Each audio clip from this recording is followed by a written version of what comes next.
The sound of applause rolled through the reception hall as Clara Mitchell and her new husband, Ethan Carter, raised their champagne glasses. Camera flashes burst like fireworks against the white-draped walls, and guests cheered as the couple leaned in for a kiss. To anyone watching, it looked like the perfect wedding day. Laughter bubbling up in every corner, the band playing soft jazz in the background, and love thick in the air. Clara smiled, a smile she had practiced in the mirror 100 times, the smile brides were expected to wear. But even as she laughed on cue, her eyes kept sliding toward the front row. 3 seats sat empty, cushions smooth and untouched. No parents, no sister, no childhood best friend, just a row of white chairs that looked more accusing with every passing minute. The emptiness seemed louder than the music, louder than the chatter of happy guests. It throbbed in her chest like a bruise.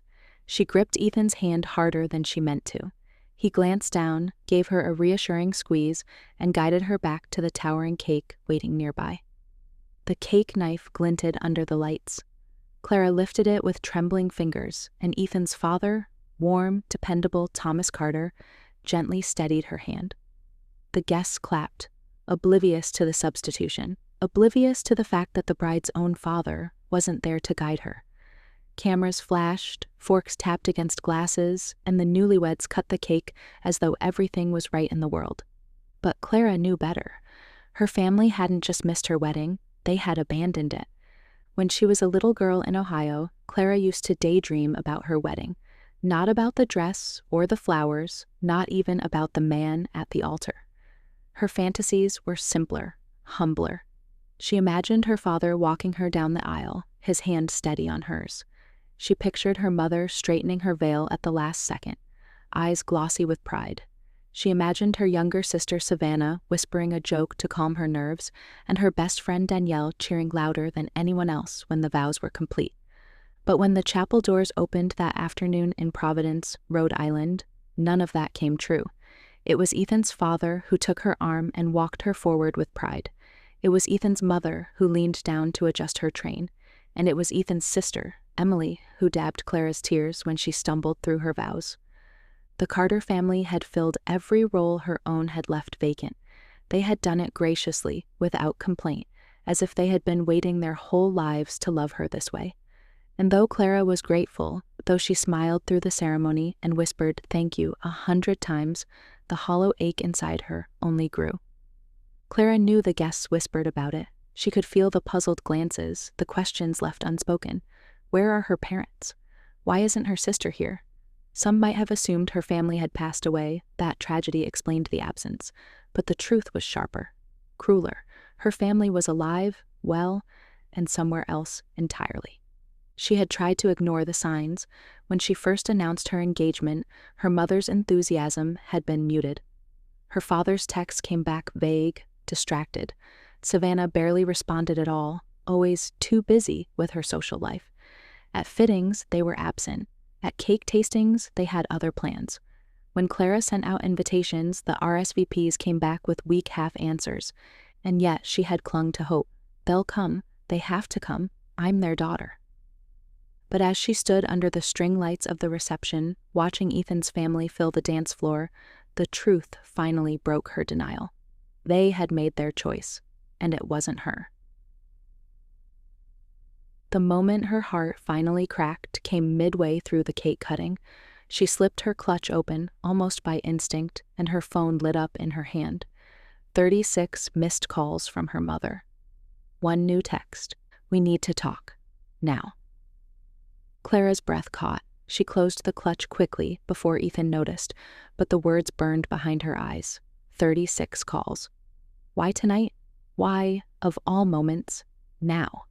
She stepped away as the guests swarmed the dance floor. The hallway outside the banquet room was quiet, dimly lit by sconces. She leaned against the wall, her dress pooling around her feet like heavy waves. For the first time all day, the mask of the perfect bride slipped. Her chest heaved, her throat tightened. She pressed the phone to her chest and whispered, "Why weren't you here?" Her mind raced back over the months of planning, the unanswered calls, the ignored emails, the subtle hints that Savannah had something big coming up. Clara remembered the morning text from Danielle that had become increasingly vague, the half-hearted, "I'll be there," that had never come with details.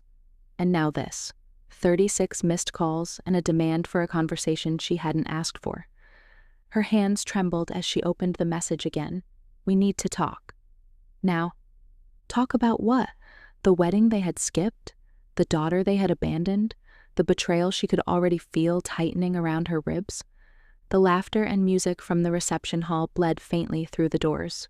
The contrast was unbearable.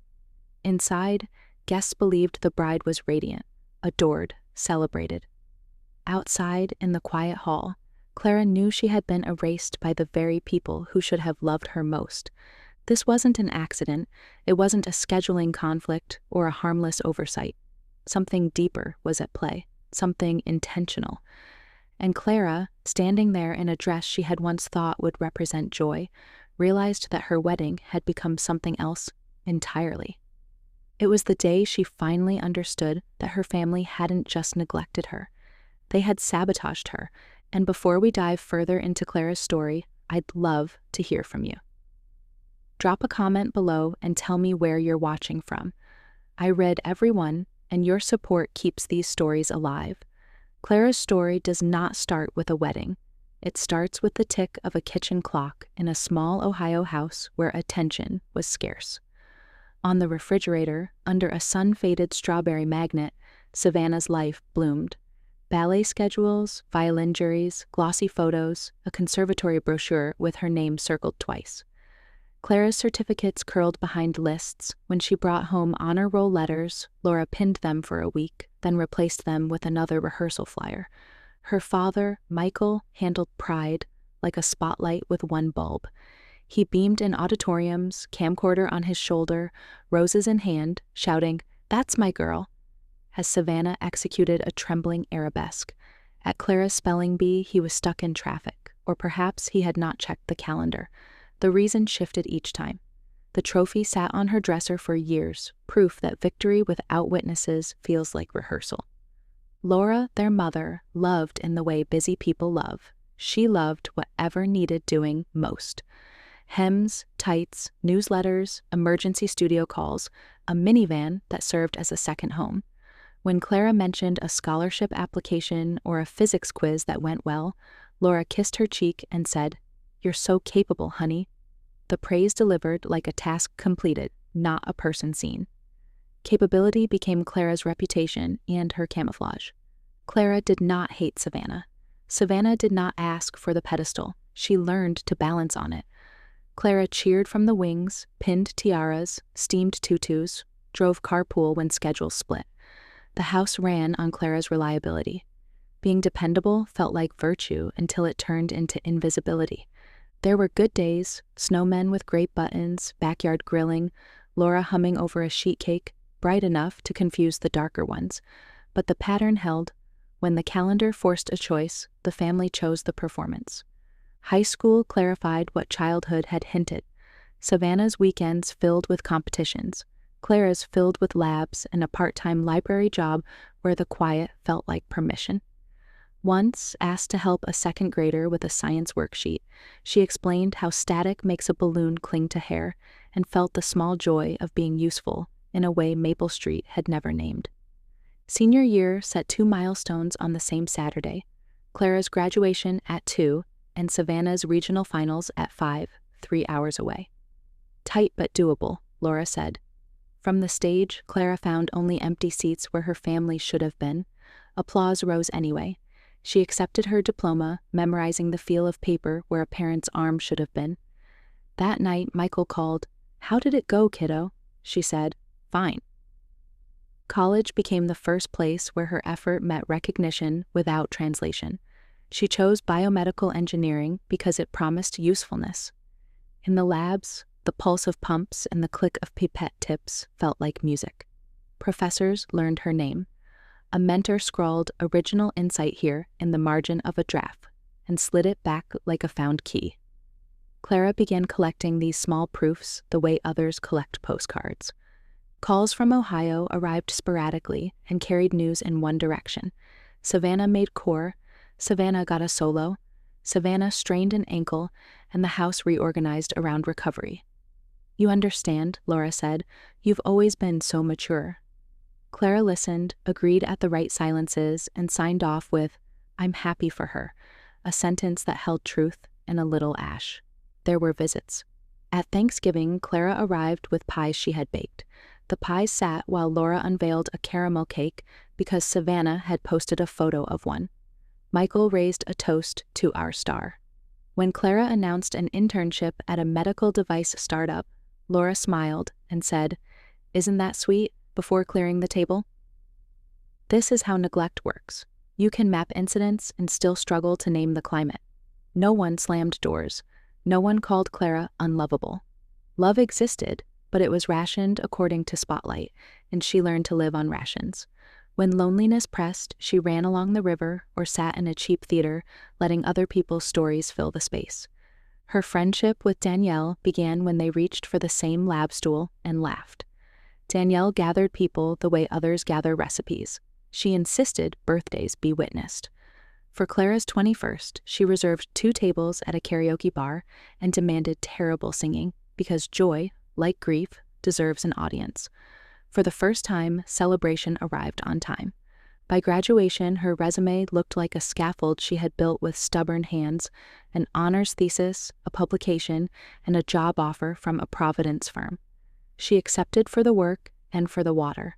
The Atlantic at the end of certain streets made room for a wider breath. She packed a plant, a box of cookbooks, and the relief of leaving a stage that had never invited her to bow. In Providence, she learned new routes and liked the way colleagues said her name with respect. Competence no longer required disappearing. She practiced saying no without apology. On Saturdays, she called Ohio anyway. Habit sits beside hope and pretends to be the same thing. Back home, the old gravity persisted. Savannah posted rehearsal clips, Laura replied with hearts, Michael shared fundraisers, and wrote, "Proud Dad." Conversations followed a script. How's work? Busy. How's Savannah? Busy. We should plan a visit. We should. And then evaporated. And still she kept space for the possibility of them, not because she believed they would change, but because hope had become part of her architecture. She set a second plate at holidays, saved voicemails, mailed postcards, and pretended the act counted as connection. When she met Ethan, gentle, observant, raised by people who asked and then waited for the answer, he confirmed what Clara suspected. She had always deserved ordinary tenderness. That belongs to a later chapter. What matters here is the map she carried forward. Empty chairs, unclaimed slices of cake, long runs along a river because the house with the strawberry magnet left no room for praise that felt like home. The wedding did not invent the story, it illuminated it. Guests in Providence saw parent names in the program and assumed those names would take their seats. They did not know Clara had practiced proceeding anyway. Childhood taught her the steps. Straighten your shoulders, carry your own bouquet, move when the music cues. Do not wait for a door to open from the inside. It is tempting to say neglect made her strong. Strength is the story we tell about what survived. It is not the same as what should have been given freely. Neglect taught Clara to build scaffolding where scaffolds should have stood.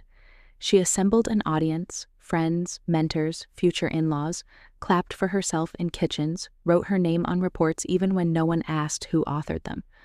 So when her phone buzzed with 36 missed calls on the night she cut her wedding cake, she felt recognition more than shock. It did not break a pattern, it revealed one. The child who learned to pose for photos without a parent became a woman who could hold a knife steady with a borrowed hand and still feel the tremor afterward. That history explains the way she stepped into the hallway and pressed her back to the wall, not as someone undone, but as someone who knows which rooms are empty and how to keep walking forward. Clara had never believed in love at first sight. She thought it was something people made up for movies, but when she met Ethan Carter at a friend's birthday party, something about him felt different right away. He wasn't the loudest man in the room, and he didn't try to impress anyone. He just smiled at her, asked her name, and seemed to really listen when she answered. The party was crowded, the air sticky with summer heat. Clara stood near the kitchen with a drink in her hand, watching strangers laugh. She was ready to go home when Ethan walked up. "You look like you'd rather be anywhere else," he said with a grin. She laughed, surprised that he had noticed. Most people never did. They talked for almost an hour by the window, the noise of the party fading as if it were far away. He asked her about her job, and when she told him about working at a medical company, he didn't just nod and move on. He asked her questions, what she liked about it, what she hoped to do in the future. His questions made her feel like her answers mattered. When she mentioned she liked running by the water, he said, "Show me your favorite route sometime." He didn't say it like a line, he said it like he meant it. By the end of the night, Clara had given him her number, something she almost never did. Their first date was simple. They met for coffee at a small cafe downtown. It was the kind of place where the cups never matched and the walls were covered in old photos. They talked until the cafe closed, then walked along the street, still talking, still laughing. Clara felt lighter than she had in years. On their third date, she told him about her family, at least the safe parts.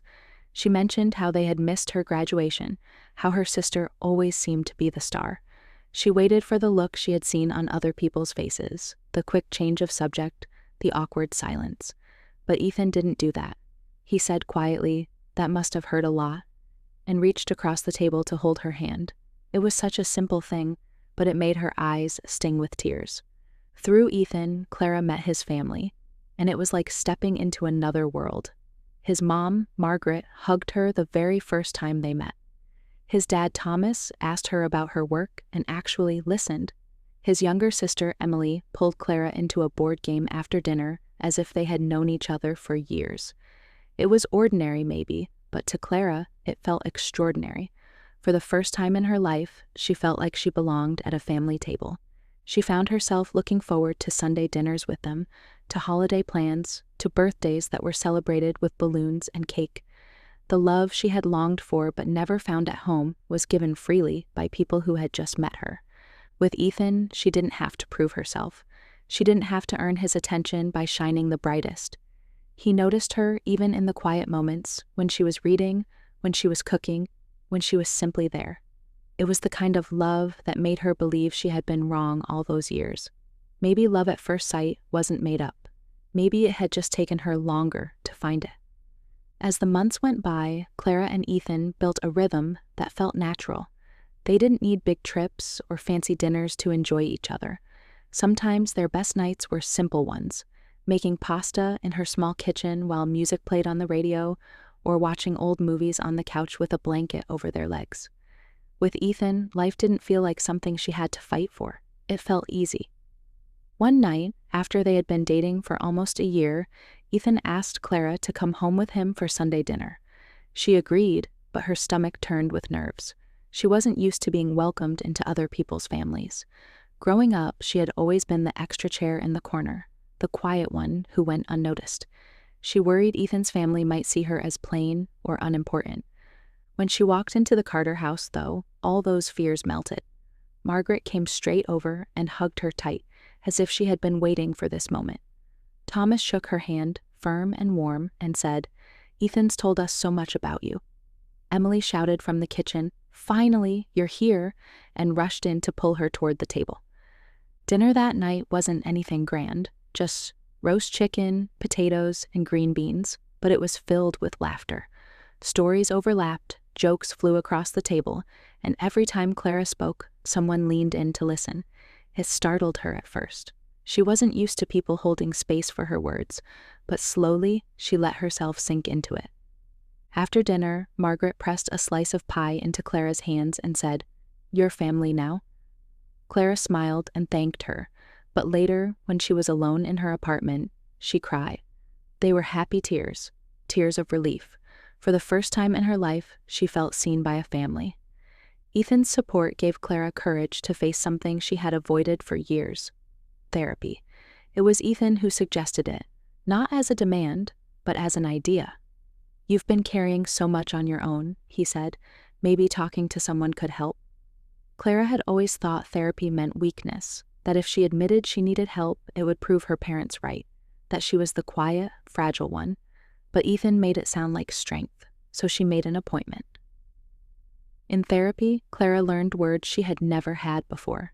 Words like emotional neglect, boundaries, and self-worth. For the first time, she realized that her pain wasn't her fault. She wasn't invisible because she wasn't enough. She was invisible because her parents had chosen not to see her. That truth was heavy, but it was also freeing. Week by week, Clara began to stitch together a stronger version of herself. She learned that it was okay to want attention, okay to need love, okay to draw lines when people tried to walk over her. Her therapist asked her once, "When do you feel most alive?" Clara thought for a long time before answering, "When I'm with Ethan, and when I'm with his family." Her relationship with Ethan only deepened. They took small trips, Newport for the weekend, Boston for a concert, and every time Ethan looked at her as if she belonged exactly where she was. She had never known love that steady before. It wasn't flashy, it wasn't loud, but it was unshakable. 2 years later, Ethan planned a proposal that matched their love perfectly. No grand gestures, no stage, just a small independent theater they both loved.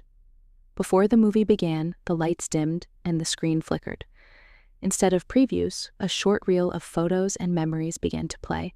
Pictures from their trips, selfies from their late nights, small snapshots of their life together. At the end of the reel, in big white letters, appeared the words, "Marry me, Clara." She turned to see Ethan on one knee, a ring in his hand, his eyes soft and steady. Clara said yes before he could finish asking. That night, for the first time, she let herself imagine a future where love wasn't something she had to chase. It was something she could build day by day with Ethan. Clara had always imagined that when she got engaged, her family would finally show up for her.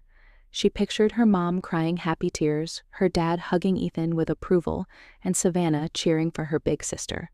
But when Ethan slipped that ring on her finger, the celebration from her side was strangely quiet. She called her mom the next morning, her voice shaking with excitement. "Mom, Ethan proposed. I'm getting married." For a moment, there was silence on the other end of the line. Then Laura said, "Oh, Clara, that's nice. Did you hear Savannah has her big showcase next month? The dance school director will be there." The words stung like ice water. Clara forced a smile even though her mom couldn't see it. "Yeah, that's great for her, but I'm getting married." Her mother hummed as if she hadn't heard. The call ended with a half-hearted congratulations and a quick excuse about needing to cook dinner. When she called her dad, it wasn't much better. "That's wonderful, honey," Michael said flatly, as if she had just told him she'd bought a new pair of shoes. "When's the date?" Clara told him they were looking at a summer wedding in Providence. He grunted. "We'll see if that works around Savannah's schedule. You know how busy she is." Clara hung up and stared at the ring on her hand. She had dreamed of this moment for years, but the people she wanted to share it with most had brushed it aside like it was nothing. Savannah, of course, didn't respond at all. Clara sent her a photo of the ring with a cheerful message. "Guess who's engaged?" Days passed, and the only sign from Savannah was a new picture on Instagram showing off her dance costume. No reply, no smiley face, not even a "congrats." Clara tried to put it behind her as the wedding planning began. Ethan was overjoyed, and his family was even more excited than hers. Margaret insisted on helping her pick out flowers, Thomas offered to handle the music, and Emily wanted to design handmade invitations. Clara found herself swept into their love and support, feeling grateful but also wounded. Why did strangers care more than her own blood? The planning was stressful, but Clara enjoyed parts of it. She picked a venue in downtown Providence, a beautiful old church with high ceilings and colorful windows. The reception would be in a banquet hall nearby with twinkling lights and a dance floor big enough for all their friends. She imagined her parents sitting in the front row, Savannah standing beside her as maid of honor, and Danielle cheering as she always had. But as the weeks rolled on, the cracks widened. Her mother kept avoiding calls about the rehearsal dinner. Her dad said he wasn't sure if he could get time off work, even though the wedding was still months away.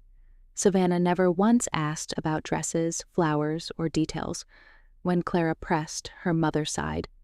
"You know your sister is very busy right now. Try not to bother her." The words settled heavy in Clara's stomach. She wasn't bothering. She was inviting her sister into the biggest day of her life. Yet somehow, even in this moment, Savannah's spotlight mattered more. At night, Clara would curl up with Ethan on the couch and whisper, "What if they don't come?" He would hold her and say, "Then we'll still have a beautiful wedding. You'll have me, and you'll have my family. That's enough."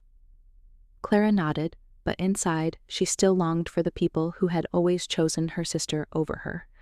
As the engagement months went on, Clara tried again and again to pull her family into the planning. She sent her mom photos of dresses, asking, "What do you think of this one?" No reply. She left her dad a voicemail about walking her down the aisle. Days passed, and when he finally returned the call, all he said was, "We'll talk later." Savannah didn't even open Clara's messages anymore. Instead, Clara found herself leaning on Ethan's family more and more. Margaret came with her to the bridal shop, holding up veils and gasping with joy when Clara stepped out of the dressing room. "Oh, you look beautiful," Margaret said, her eyes full of tears. Clara's chest tightened at the words. She had longed for her mother to say something like that, but instead, it came from the woman who would soon be her mother-in-law. Thomas drove them around to look at venues, pointing out details Clara would have missed. "Good parking here," he said, "and the kitchen is close to the banquet hall, so food will come out fast." Clara laughed, touched by how much he cared. Emily even offered to design the place cards and practice her speech for the reception. They all treated her like she was already family. But with every smile, every helping hand, Clara felt the shadow of her parents' absence. She told herself she was lucky, that many brides didn't get this kind of support. Still, late at night, when she sat with her wedding binder open on the table, she couldn't stop thinking about the empty chairs waiting at the front row. The engagement party was another reminder. Margaret and Thomas hosted a small dinner to celebrate the couple. Ethan's family filled the room with laughter, stories, and toasts. Clara's family wasn't there. Her mom had said, "We'll celebrate later, when things calm down with Savannah." Her dad had simply gone silent. At the dinner, Margaret raised her glass. To Clara and Ethan, she said warmly, "May your marriage be full of joy, and may you always find strength in each other." Everyone clapped, and Clara smiled through tears. She was happy, yes. But beneath the joy was the ache of people who hadn't bothered to show up. One night, weeks before the wedding, Clara sat on her bed scrolling through Savannah's social media. Every post was about dance rehearsals, new costumes, and parties with friends.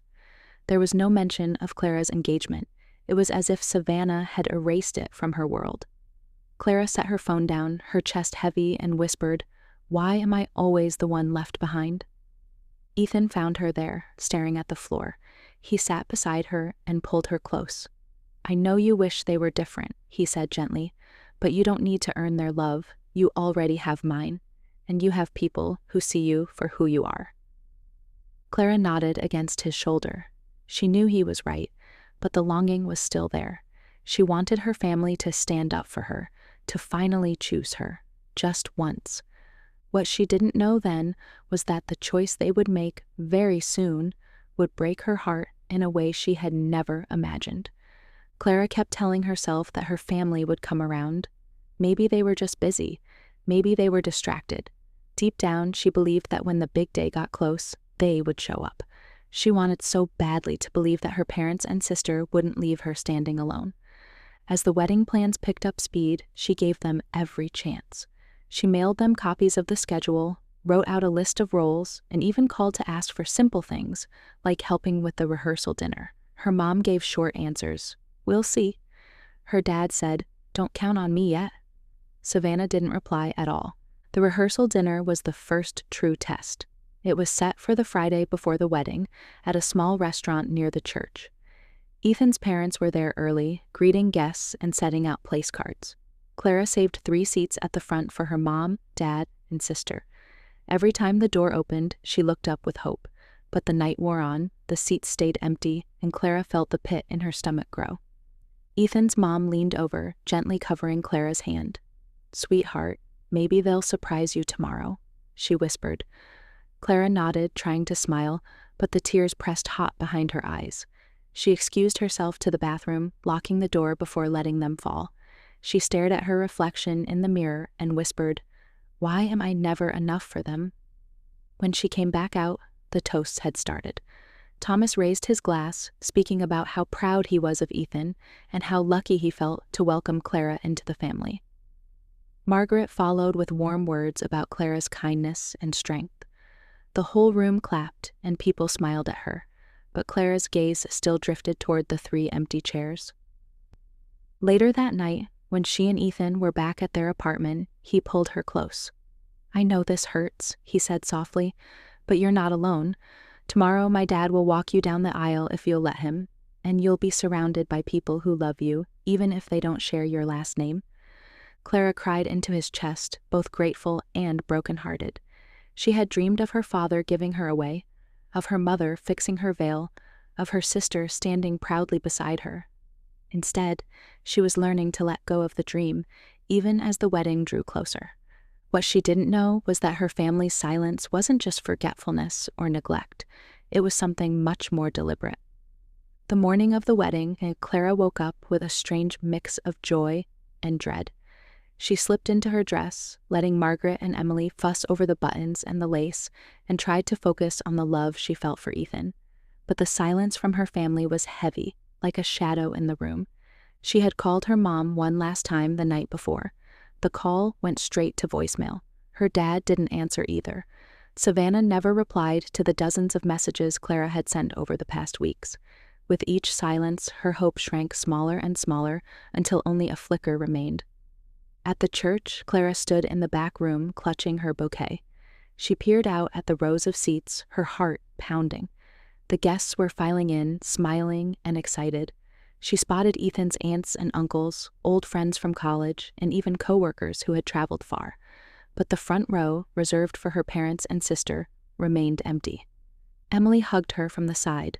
"Don't worry," she whispered. "This is your day. Don't let anyone take it from you." Clara nodded, but her throat felt tight. She wanted to believe Emily, but the empty chairs felt louder than the music playing from the organ. When the moment came for her to walk down the aisle, her knees trembled. Then Thomas stepped forward, smiling warmly, his arm steady. "If you'll have me, I'd be honored," he said. Clara's chest ached, both from sadness and from gratitude. She took his arm, blinking back tears, and together they walked down the aisle. The ceremony was beautiful. Ethan's vows made the room laugh and cry. Margaret dabbed at her eyes, Emily beamed, and the guests cheered. Clara said her vows with a voice that shook but never broke. On the surface, it was perfect, but in her heart, she still felt the weight of who wasn't there. At the reception, Clara tried to keep her smile in place. She posed for photos, clinked glasses, and danced with Ethan under the twinkle lights. Friends cheered, the food was wonderful, and the night should have been nothing but joy.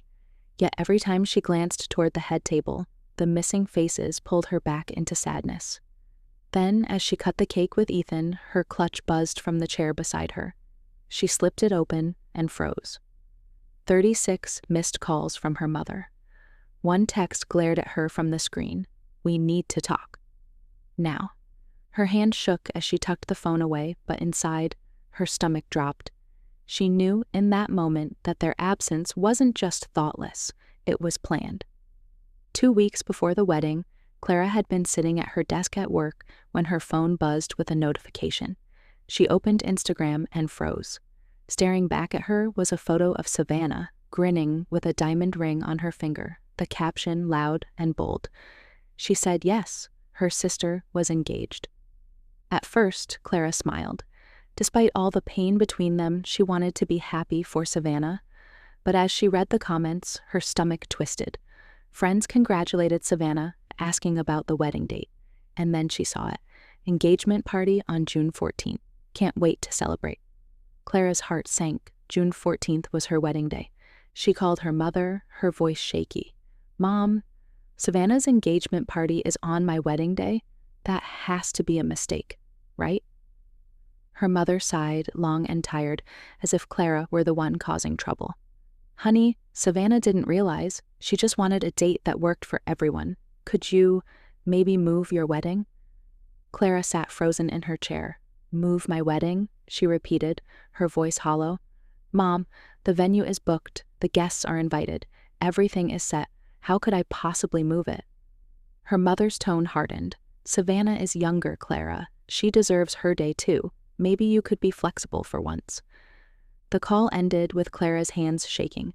She stared at her phone, her heart pounding in her ears.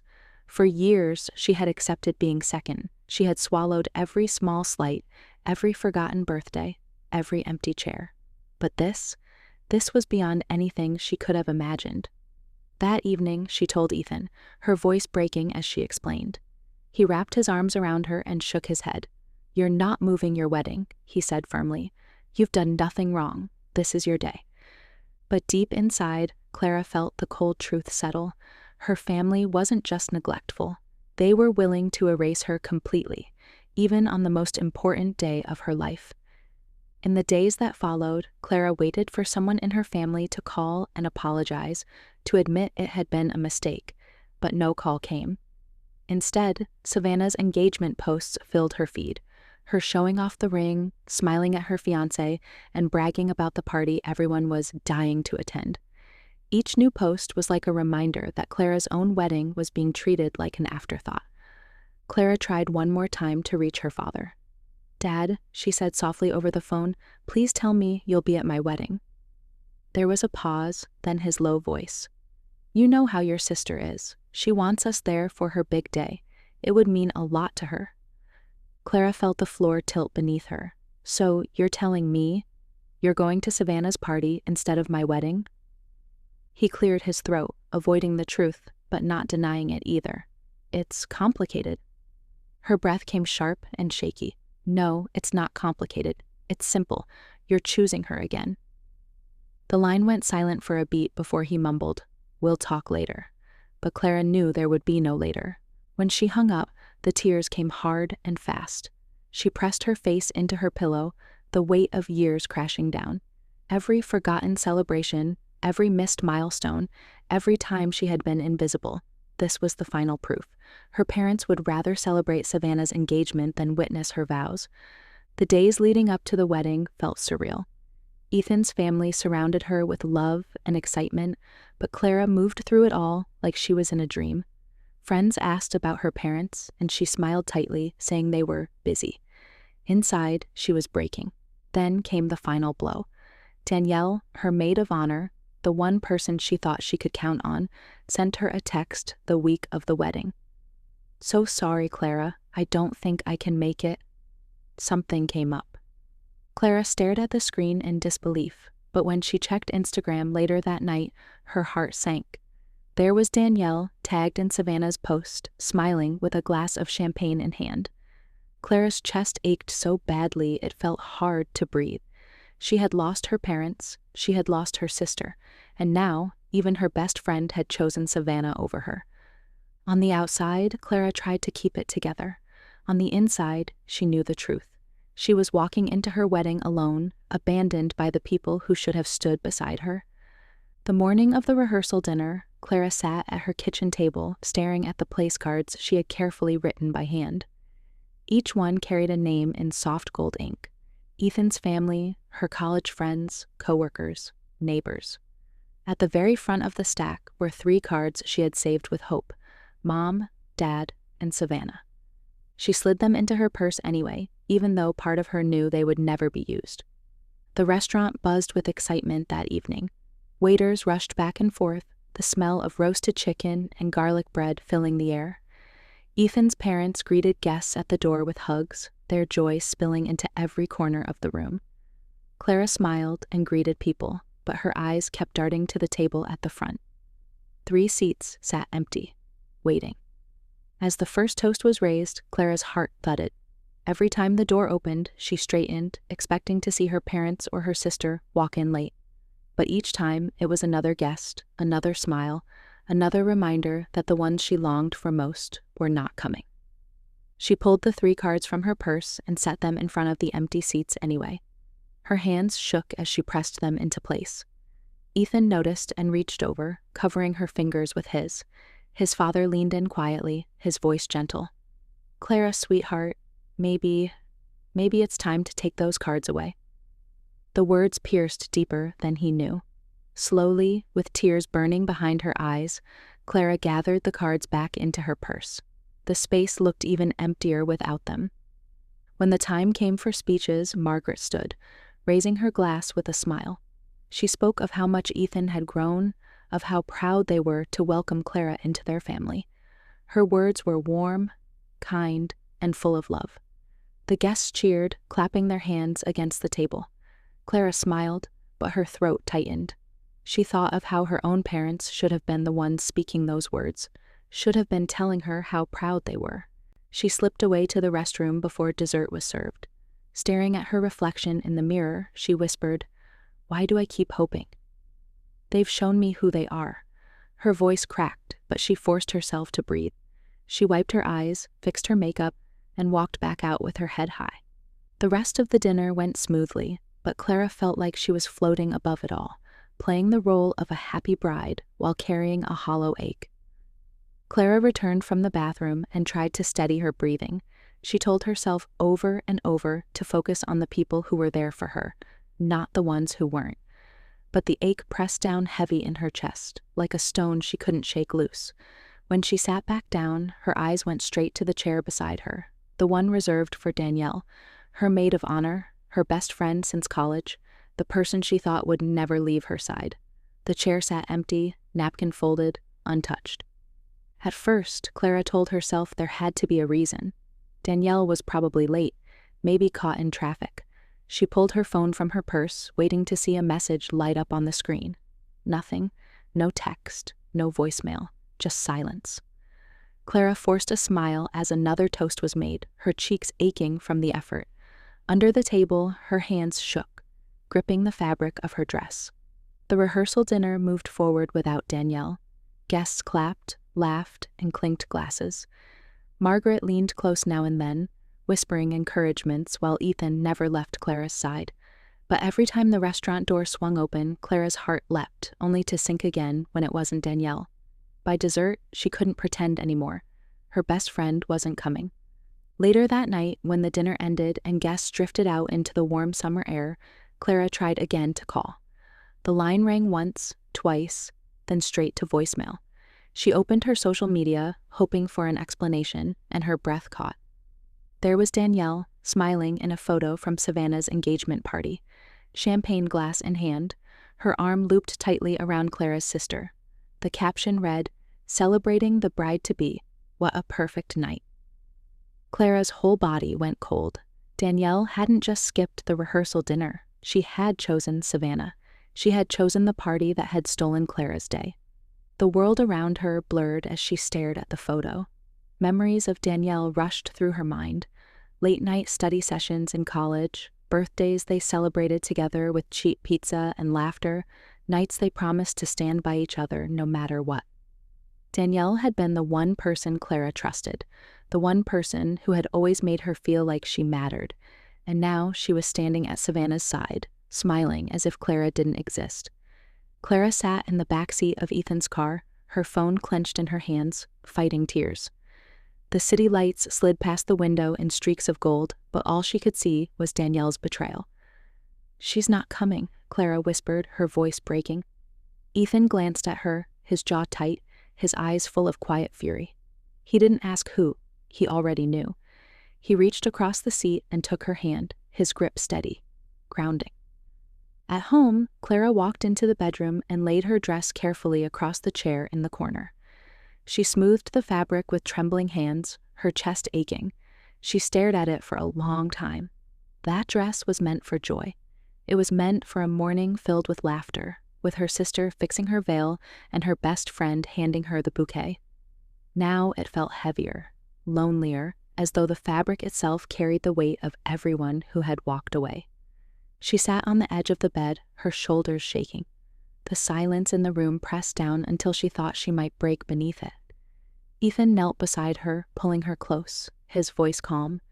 "Tomorrow is still your day," he whispered. "No one can take that from you, not your parents, not Savannah, not Danielle. It's yours." Clara leaned into him, tears streaking her face. She wanted to believe him. She wanted to believe that love could drown out the pain of betrayal. But as she closed her eyes, the image of Danielle laughing with Savannah replayed again and again in her mind, each time like a knife twisting deeper. She thought she had already lost enough. Her parents, her sister, the family she had always wished would see her. She hadn't realized until now that she had lost her best friend too. The morning of the wedding dawned bright, sunlight spilling through the curtains as if the world had decided it should be a perfect day. Clara sat on the edge of the bed, staring at her dress hanging in the corner. The fabric shimmered in the light, soft and delicate, but to her it felt like armor. Today she was supposed to be surrounded by her family, her sister, her best friend. Instead, she would walk into the day carrying the weight of their absence. Margaret and Emily arrived early, their arms full of flowers and makeup bags, their voices cheerful. They hugged Clara tightly, filling the room with warmth. "It's your day," Margaret said firmly, smoothing Clara's hair. "Don't let anyone take that from you."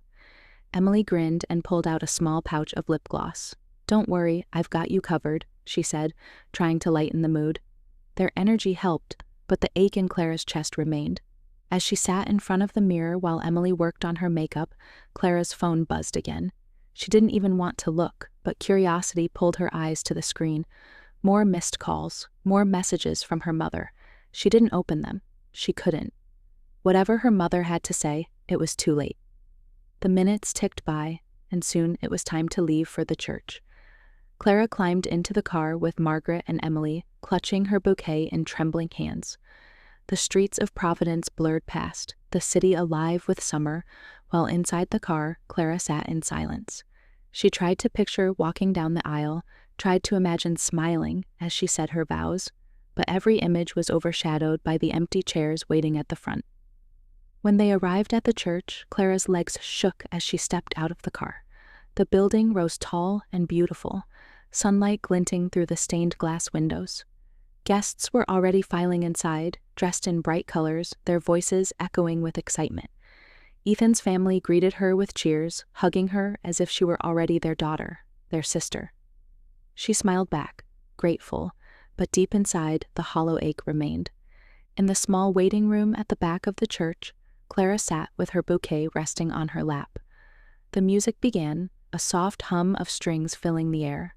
She looked toward the door, half hoping, half dreading that her parents might still walk in, but the door stayed closed.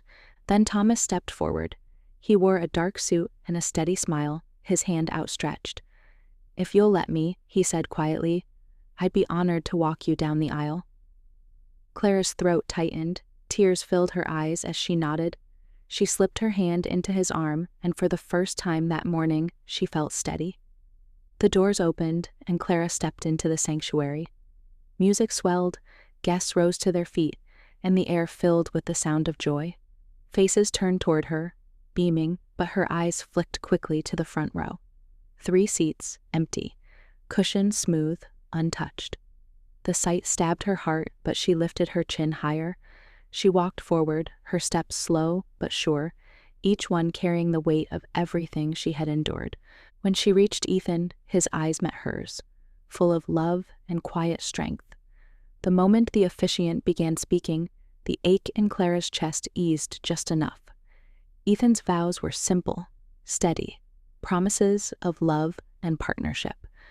Clara's voice shook when it was her turn, but she made it through, her words carried by the truth she felt. The guests cheered as they kissed, the sound ringing out like bells.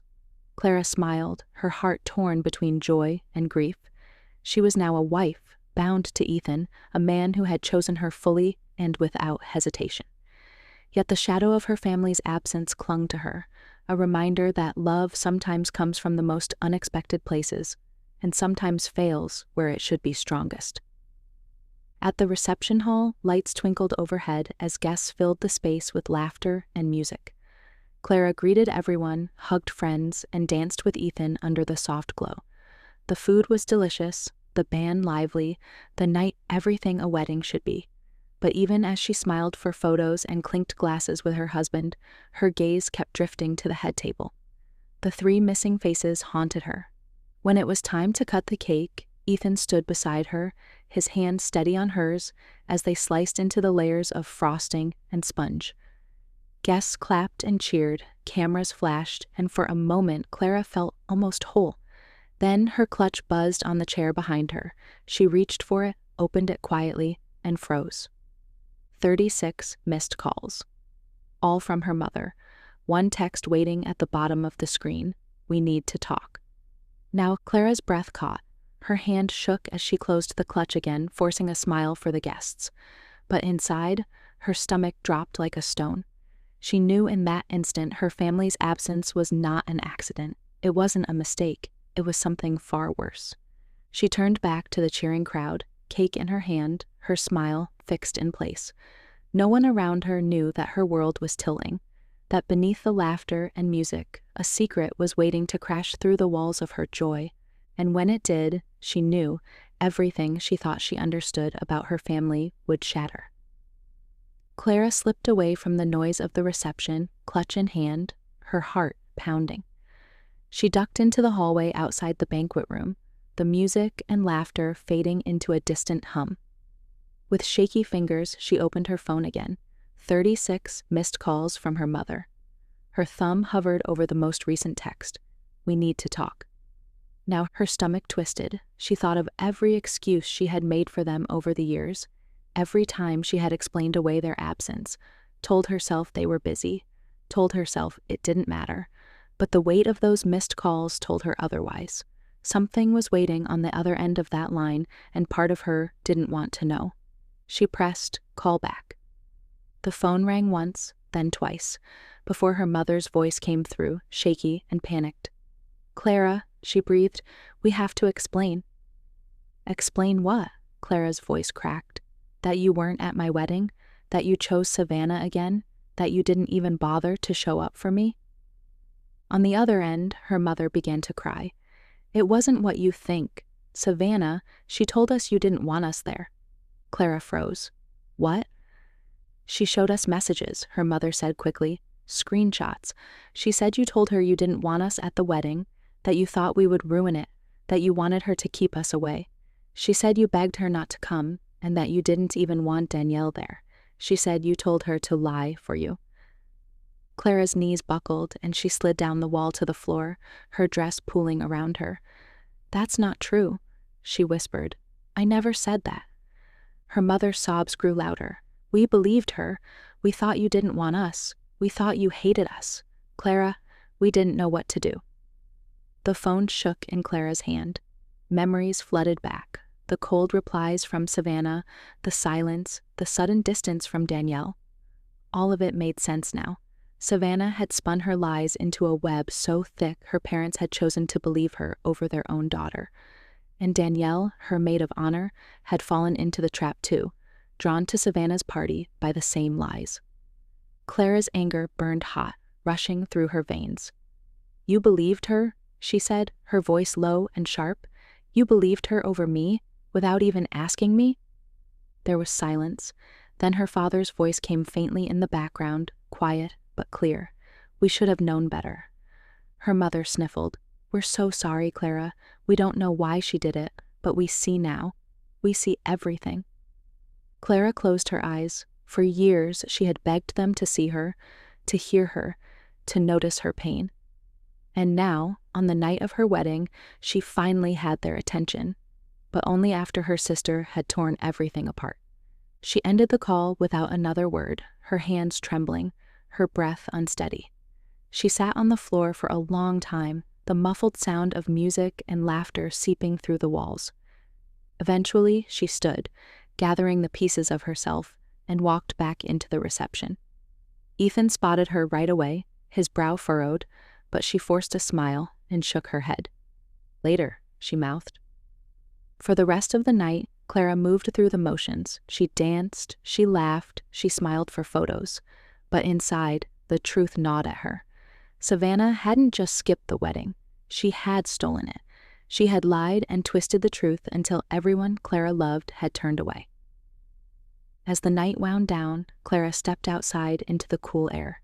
She tilted her head back, staring at the stars above Providence, her heart heavy, but her mind suddenly clear. She couldn't undo what Savannah had done. She couldn't erase the empty chairs or the betrayal, but she could decide what came next. She wasn't the overlooked girl anymore, waiting for her family to notice her.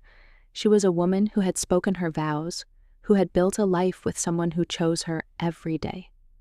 Savannah might have stolen her family's presence, but she hadn't stolen Clara's future.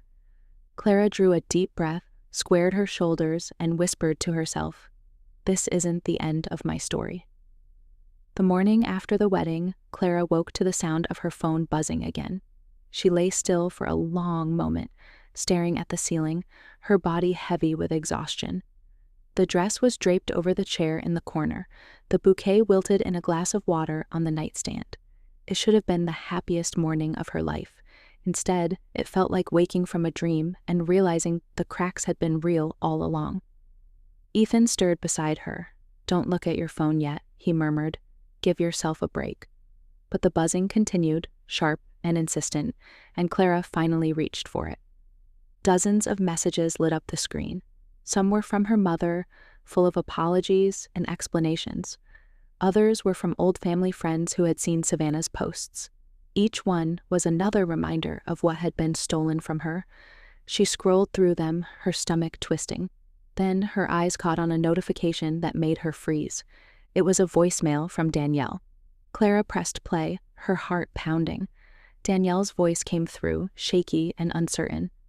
"Clara, I don't even know what to say.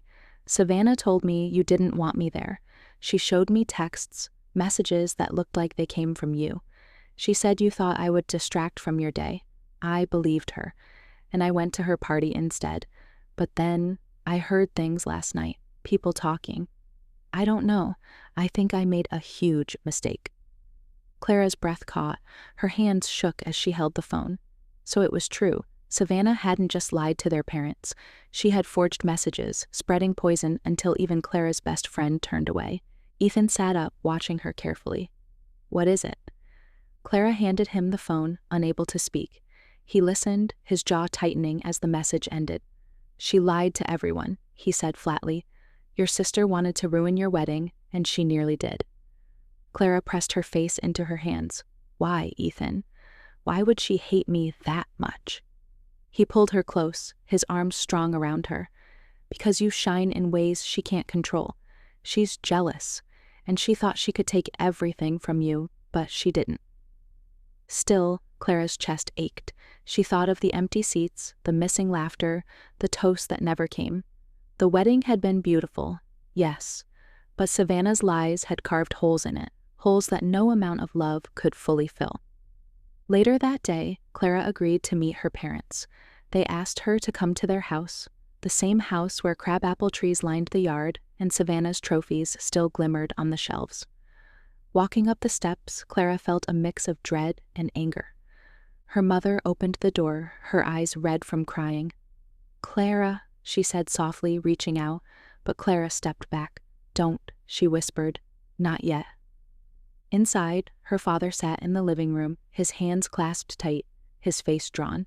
For the first time in her life, Clara saw guilt written across his features. "We were wrong," he said hoarsely. "We should have asked you. We should have believed you. We failed you." Her mother sat down, twisting her hands in her lap. "Savannah told us you wanted distance. She said you begged her to keep us away so you could finally feel free. She showed us messages, Clara, screenshots. We thought they were real." Clara's voice shook as she answered. "And instead of asking me, instead of picking up the phone, you believed her.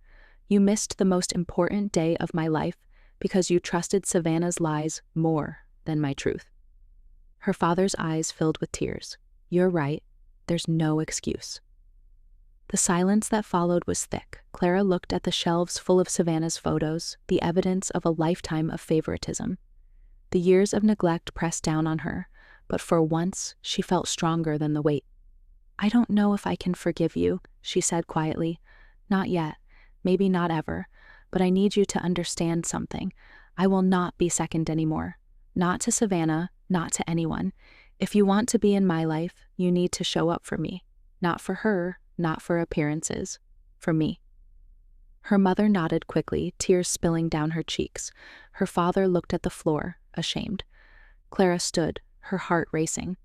"I'm not that little girl anymore, waiting for you to notice me. I have a husband now. I have people who love me. If you want to be part of my future, It's your choice, but I won't beg for it anymore." She walked out, the door closing softly behind her. For the first time, she didn't feel like the forgotten daughter. She felt like someone who had finally spoken her truth. Clara didn't have to wait long for Savannah's web of lies to start falling apart. By the end of the week, whispers had already begun spreading through town. Friends who had gone to Savannah's party started asking questions when they realized her engagement party had been scheduled on the same day as Clara's wedding. Some wondered out loud how Savannah could have accidentally chosen that date. Others quietly admitted that Savannah had bragged all night about stealing the spotlight. The first crack came when Danielle called again. This time, Clara answered, her voice flat. "What do you want?" On the other end, Danielle's tone was desperate. "Clara, please, I need you to listen. I know I betrayed you. I believed her.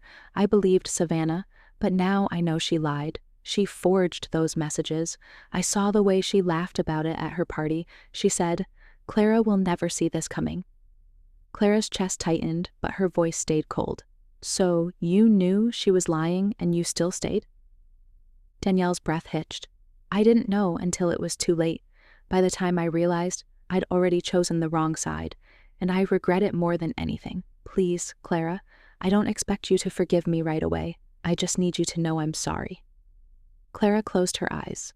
Memories of their friendship swirled, late-night study sessions, birthday surprises, countless moments where Danielle had been her anchor. But the image of Danielle at Savannah's party was stronger. "You left me when I needed you most," Clara whispered. "I don't know if I can ever trust you again." She hung up before Danielle could answer. That same night, Savannah's fiancé posted a cryptic message online. "Sometimes the truth isn't what you think. Sometimes the people you love lie straight to your face." Within hours, the post vanished, but the damage was done. Friends began messaging Clara privately, asking if she was okay, asking if the rumors were true.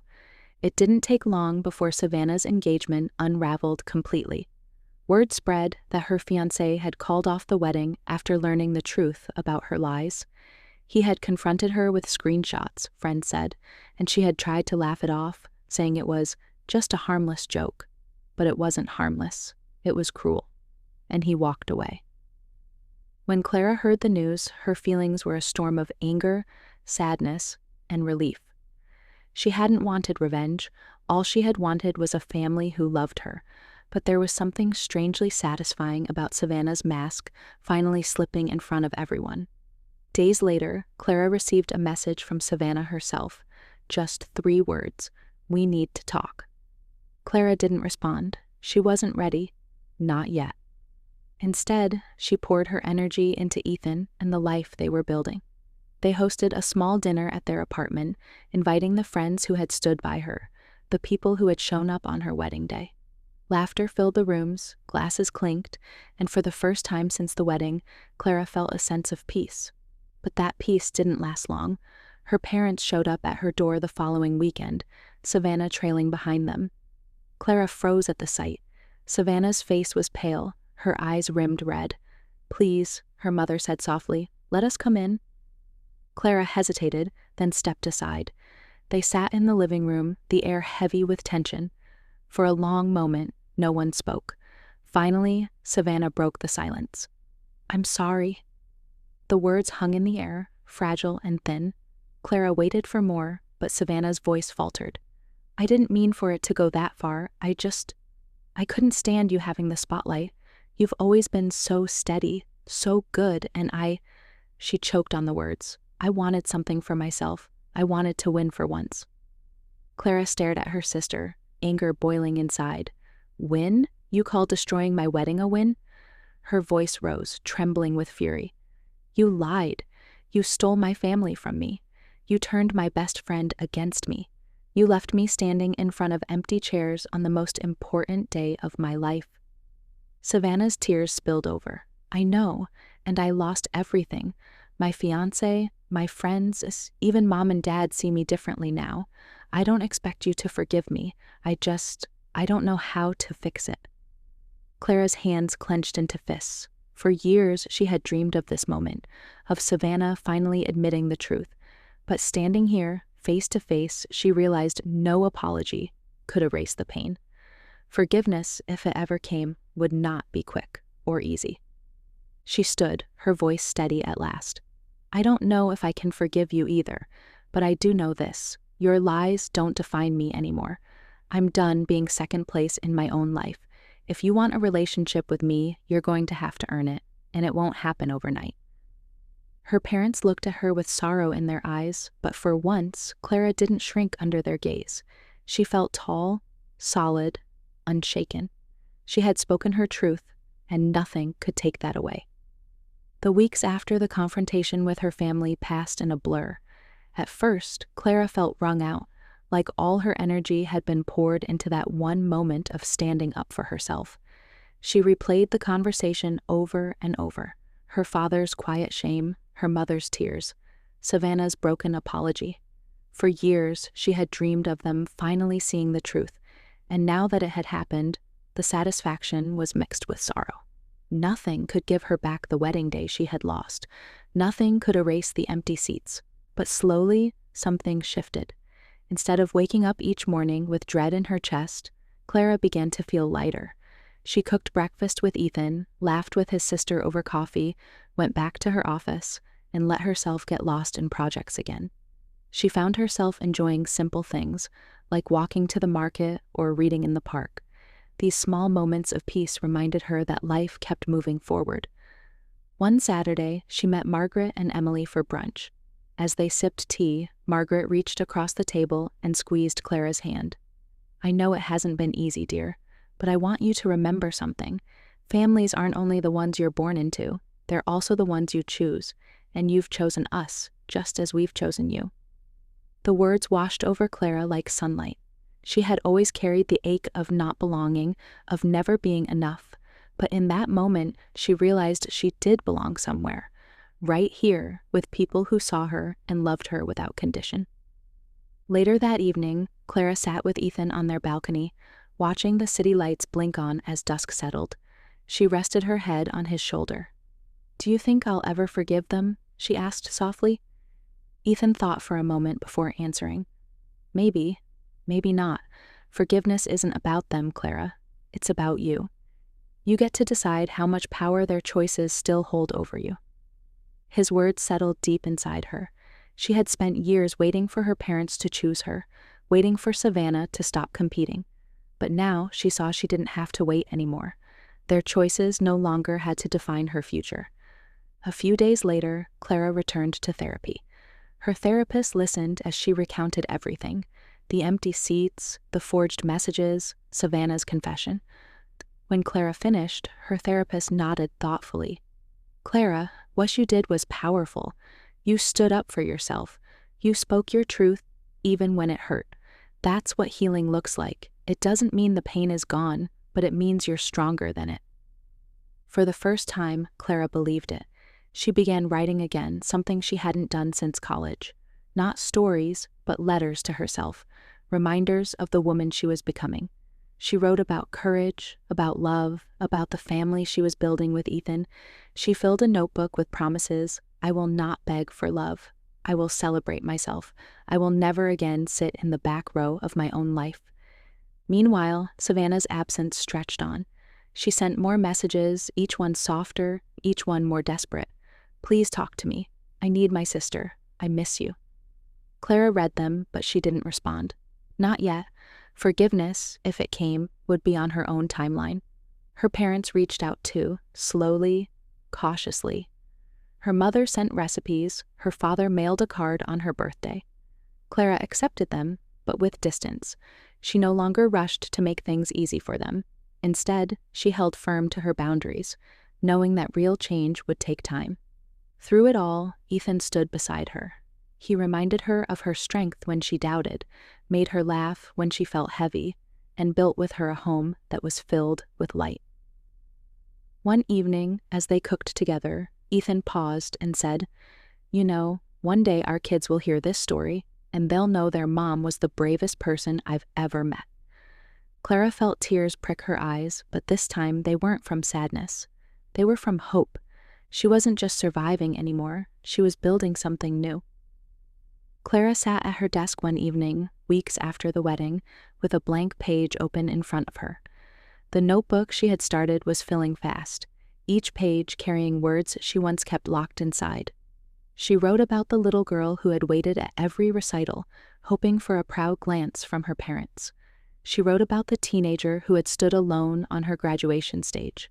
She wrote about the bride who had walked past empty chairs and still found the strength to keep walking. Her hand moved steadily across the paper, her words no longer shaky but firm. She wasn't writing for her parents or for Savannah, she was writing for herself, for the woman who had survived neglect, betrayal, and lies, and still stood tall. The door creaked open and Ethan stepped in, holding 2 mugs of tea. He set one beside her and kissed the top of her head. "What are you writing tonight?" he asked. "About us," Clara said softly. "About me, about what comes next." He smiled. "Then it's going to be good."